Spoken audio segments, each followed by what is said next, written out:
Praise the lord. యేసునామ స్మరణ అనే ఉదయకాల కార్యక్రమానికి మీ అందరికీ ఆహ్వానం. ఈ ఉదయకాలం ఎలాగున్నారు? ప్రతిరోజు నిద్ర లేచిన వెంటనే దేవుడు మీతో మాట్లాడుతున్నారు కదా. కొంతమంది వైఎన్ఎస్ కార్యక్రమం కొరకు ఎదురు చూస్తూ 6:30 ఎప్పుడు అవుతుందా అని, ఇంకా కొంతమంది అయ్యో ఈరోజు వైఎన్ఎస్ కార్యక్రమం చూడలేదు ఏంటి అని మరీ వెతికి మరీ అన్వేషించి చూసేవారు కొంతమంది. ఇంకా కొంతమందికి జస్ట్ చూస్తుండగా దేవుడు చక్కటి వాగ్దానం ఇస్తున్నాడని మరి సబ్స్క్రైబ్ చేసుకున్నవారు చాలామంది. ఈరోజు కూడా ఒక చక్కటి వాగ్దానం విన్నామా? ద్వితీయోపదేశకాండం 28:2 నీవు నీ దేవుడైన యెహోవా మాట వినిన యెడల ఈ దీవెనలన్నీ నీ మీదికి వచ్చి నీకు ప్రాప్తించును. లోకంలో గొప్ప దీవెనలు దేవుడు తన బిడ్డల కొరకు, ఆయన మాట వినే వారి కొరకు దేవుడు దాచిపెట్టాడు.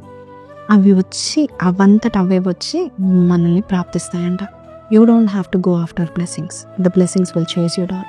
మరి అవి రావడానికి దేవుని యొక్క మాట వినాలి. అయితే ఒకసారి ఇండియా దేశంలో ఒక మారుమూల ప్రాంతంలో ఒక విలేజ్లో ఒక యంగ్ పాస్టర్, చాలా యవనస్తుడైన సేవకుడు సేవ చేస్తూ ఉన్నాడు. చిన్న గ్రామంలో కష్టపడుతూ సేవ చేస్తూ ఉన్నాడు. ఆయన ఇంటి పక్కన ఒక ధనికుడు ఉన్నాడు. మందలున్నాయి, చాలా మందలున్నాయి, ఆవులు గేదెలు అన్నీ బాగున్నాయి, పొలాలున్నాయి, భూములున్నాయి. చాలా ధనికుడు, కానీ చాలా పిసినారి. ఎంత అంటే గ్రామస్తులు పేదవారిని కూడా మరి చూడక వారందరికీ ఎక్కువ రేట్లు పెంచుతూ ఆ యొక్క పాలు అమ్మడంలో, పెరుగు అమ్మడంలో చాలా మరి పిసినార్తనం చూపిస్తూ ఉన్నాడు, కఠినంగా ఉంటా ఉంటున్నాడు. అయితే ఒకరోజు ఈ పేద సేవకుడు ప్రార్థన చేస్తున్నాడు, ప్రభా నన్ను ఇక్కడ పంపించా, నాకు నీ దీవెన కావాలి, నీకు లోపడే బిడ్డను నేను, నాకు కూడా ఆశీర్వాదం కావాలని ప్రార్థన చేస్తూ ఉన్నాడు. దేవుని గణపరుస్తూ జీవిస్తున్న ఈ బిడ్డకి ఒకరోజు ఒక రాత్రి ఆ ధనికుడి ఇంట్లో ఉంచి మరి 10 ఆవులు ఈయన ఇంటి దగ్గరకు వచ్చి నిలబడతా ఉన్నాయి. ఒక రాత్రి కాదు, మరోసారి రాత్రి, అలాగా నెల వరకు ప్రతిరోజు ఈ ఒక 10 ఆవులు ఇతని ఇంటి వైపు వచ్చి నిలబడతా ఉంటున్నాయి. అప్పుడు ఇది గమనిస్తున్న అతను, ఆయన ఇది నావిక అని పంపిస్తూ ఉంటున్న కొద్ది ప్రతి రాత్రి ఎవరో పిలిచినట్టే, ఎవరో పంపించినట్టే ఆవులు వచ్చి ఈయన ఇంటి దగ్గర నిలబడతా ఉన్నాయి. అప్పుడు ఆ ధనికుడు చూసి గమనించి అంటున్నాడు, మనం ఎంత తరిమినా, ఎంత నేను నాది అని నేను తీసుకొచ్చినా నీ వైపు తిరుగుతున్నాయి, ఈ 10 ఆవులు తీసుకోయే బాబు అని చెప్పేసి 10 ఆవులు ఆయనకి ఫ్రీగా ఇచ్చేస్తాడు. ఆ 10 ఆవులు చాలా చక్కగా పాలిస్తూ ఉంటాయి.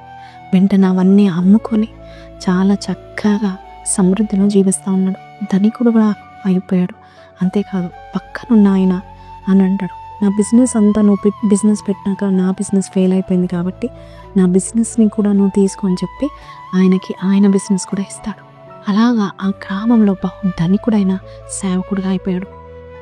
అర్థం ఏంటంటే, ఈరోజు దేవుడు నిన్ను కూడా చూసి, ఇది లేదు ప్రభా, ఈ చిన్నది నాకేంటని నువ్వు అనుకుంటున్నావు. సేవకుల్ని కూడా ధనికులు చేసిన దేవుడు నీ విషయంలో కూడా, నీవు చేసిన చిన్న పనిలో దేవుడు ఆ దీవెనలో నిన్ను వెతుకుంటూ వచ్చి నిన్ను ప్రాప్తించునుగా కానీ దేవుడు ప్రకటిస్తున్నాడు. కాబట్టి ఆయన మాట విని ఆయన కనపరుస్తూ ఆయనకు మొదటి స్థానం ఇవ్వండి. అట్టి దీవెని, భూమి మీద ఉన్న మంచి దీవెనలన్నీ మిమ్మల్ని వెతుకుంటూ రాబోతున్నాయి. స్వస్థత మిమ్మల్ని వెతుకుంటూ రాబోతుంది, మరి సమృద్ధి వెతుకుంటూ రాబోతుంది, సంతోషం వెతుకుంటూ రాబోతుంది. నీ భార్య లేక నీ భర్త కాబోయేవారు నిన్ను వెతుకుంటూ రాబోతున్నారు. కాబట్టి ప్రార్థన చేద్దామా? కళ్ళు మూసుకుందాం. పరిశుద్ధుడా, మహోన్నతుడవు తండ్రి, నువ్వు చెప్పిన దీవెనలన్నీ తన బిడ్డలైన తన వారికి నువ్వు ఇస్తున్నందుకు నీకు వందన, లోటుపాట్లు కొట్టివేస్తున్నందుకు నీకు వందన. రాజుల రాజు, ప్రభుల ప్రభు అయిన దేవుడు, నువ్వు శాసించే దేవుడుగా ఉన్నావు.